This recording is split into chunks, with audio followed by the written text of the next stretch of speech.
مجتہد اور فقیہ کے اندر نسبت مساوات کی ہے، اور یہ کہ جو مقلد ہو اور مسائل کا حافظ ہو اس کو مجازاً فقیہ کہا جاتا ہے۔ اور فقہاء کے عرف کے اندر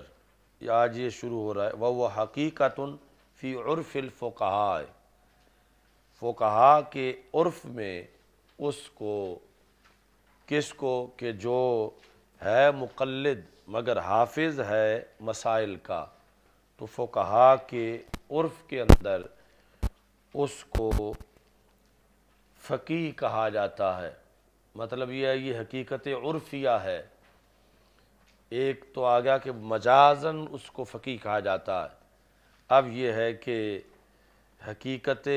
ویسے تو وہ مجاز ہے مگر عرف فقہاء کے اندر اس کو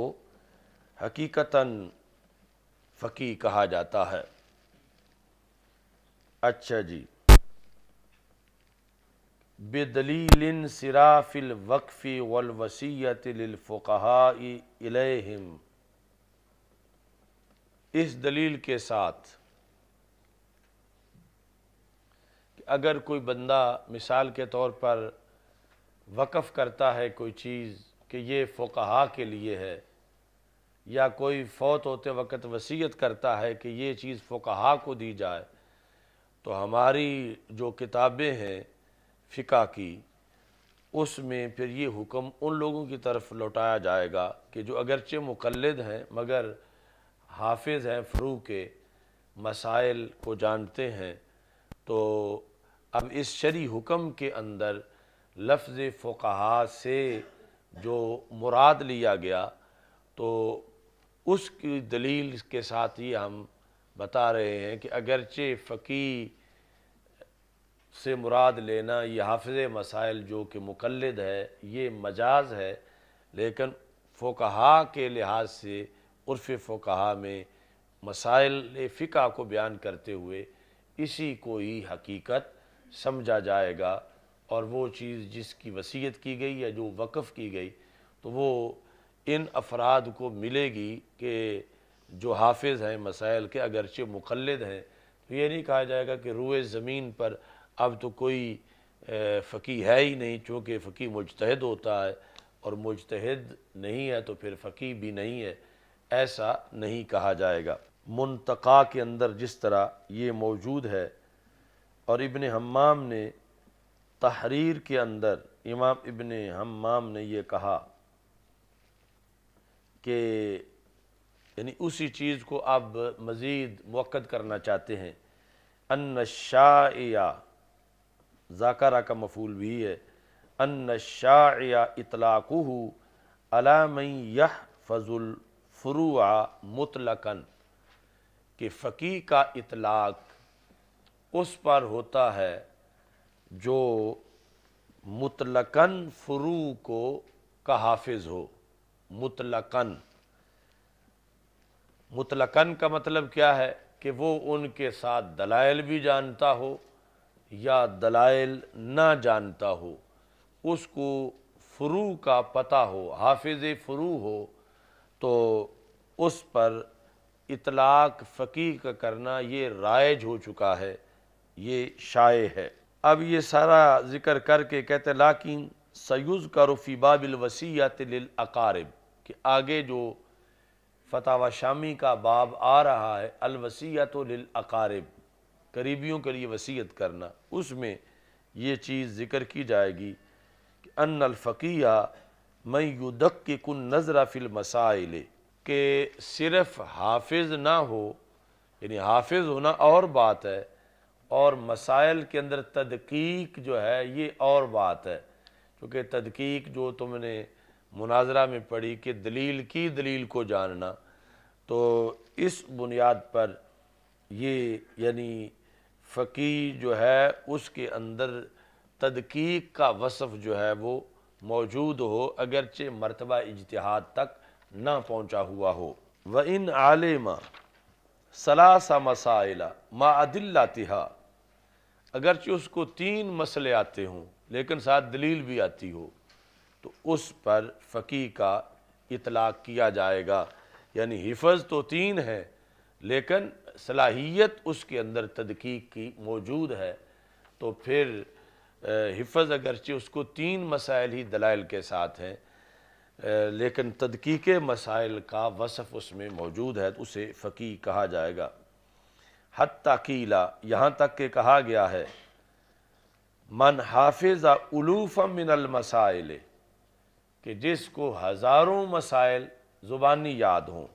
لیکن دلیل 3 کی بھی نہ آتی ہو، لم يدخل تحت الوصیت، تو وہ اس وصیت کے تحت داخل نہیں ہوگا۔ یعنی جب کسی نے اپنے اقارب میں کہا کہ اقارب میں جو فقہا ہیں ان کو یہ چیز دی جائے تو پھر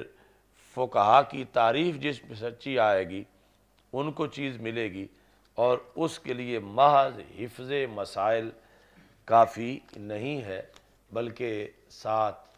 کم از کم 3 مسائل کی دلیل بھی آتی ہو اور پلس تدقیق کا طریقہ بھی آتا ہو۔ آگے کہتے ہیں لیکن ظاہر ان ھذا حیث لا عرف، کہ معاشرے کی 2 صورتیں ہیں فتویٰ دیتے وقت، کہ یہ جس جگہ وصیت کی گئی ہے وہاں فقیہ کے بارے میں عرف کیا ہے، عرف میں کسے فقیہ سمجھا جا رہا ہے۔ اگر وہاں پر عرف نہیں ہے تو پھر یہ قانون چلے گا جو ابھی بیان کیا گیا کہ اس کو تدقیق 3 مسائل مع دلیل آتے ہوں تو پھر وصیت اس کے لیے ہوگی، اور اگرچہ اس کے علاوہ ہزاروں مسائل کا حافظ ہو نہیں ہوگی۔ یہ تب ہے جب وہاں کوئی علیحدہ عرف موجود نہیں ہے۔ وَإِلَّا فَالْعُرْفُ الْآنْ هُوَ مَا ذُكِرَ فِي التَّحْرِيرِ، اگر عرف ہے تو پھر یہاں کی یہ بات فتاوی شامی امام ابن عابدین جس علاقے میں ہے اس علاقے کے اندر جو عرف تھا وہی تھا جو ابن حمام نے تحریر کے اندر ذکر کیا ہے، کہ ابن حمام نے کہا کہ ان الشائع اطلاق علی من یحفظ الفروع مطلقاً، کہ خواہ دلیل آتی ہو خواہ دلیل نہ آتی ہو، جو حافظ فروع ہے وہ فقیہ ہے۔ تو اگر عرف نہیں پھر بعد والی بات ہے، اور اگر عرف ہے وہاں پر تو یہ ہے یعنی وہ عرف کہ جس کے مطابق، یعنی اس میں یہ گنجائش نہیں کہ آج ہم اپنا ایک عرف بنا لیں، کہ جس طرح مثلا ہمارے ماحول میں کئی اعزازی مفتی ہیں کہ پڑھائی میں کسی نے مفتی کہنا شروع کر دیا کسی استاد نے تو آگے، یا ویسے کسی وجہ سے تو کہا جائے کہ اب ہمارے عرف میں تو مفتی کا یہی مطلب ہوتا ہے کہ اقبال چشتی جیسا ہو، تو اب ایسا عرف معتبر نہیں ہے، یعنی وہ عرف کے جو قابل ذکر لوگوں کا کسی دور میں قائم کیا گیا ہو۔ آگے ہے ایک قانون، الحقیقت الاصلیۃ تترک بالحقیقت العرفیہ، یعنی عرف بہت بڑی طاقت رکھتا ہے مگر اہل علم کا عرف، کہ اس عرف کی بنیاد پر حقیقت اصلیہ کو بھی ترک کر دیا جاتا ہے۔ وقد صرح الاصولیون، اصولیون سے مراد اصول فقہ کے ماہرین، اگرچہ باقی اصول بھی ہیں، اصول تفسیر بھی، اصول حدیث بھی، لیکن چونکہ ان کے اندر اتنی وسعت نہیں جتنی اصول فقہ میں ہے، تو مطلقاً اصولی جب بولا جائے تو مراد اصول فقہ کے ماہرین ہوتا ہے۔ کہ اصولیوں نے یہ کہا بِأَنَّ الْحَقِيقَةَ تُتْرَكُ بِدَلَالَةِ الْعَادَةِ، کہ دلالت عادت کے ساتھ، دلالت عادت کے ساتھ حقیقت کو ترک کر دیا جاتا ہے۔ وَحِينَئِذٍ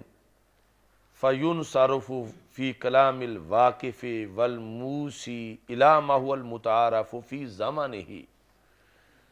کہ اس وقت پھر یہ ہوگا کہ جب کسی نے وصیت کی تھی یا وقف کیا تھا تو واقف اور موصی کے کلام کے اندر جو لفظ بولے گئے ہیں اِلَى مَا هُوَ الْمُتَعَارَفُ فِي زَمَانِهِ، جو ان کے زمانے میں متعارف ہے اس کی طرف اس کلام کو پھیرا جائے گا اور اس کو حقیقت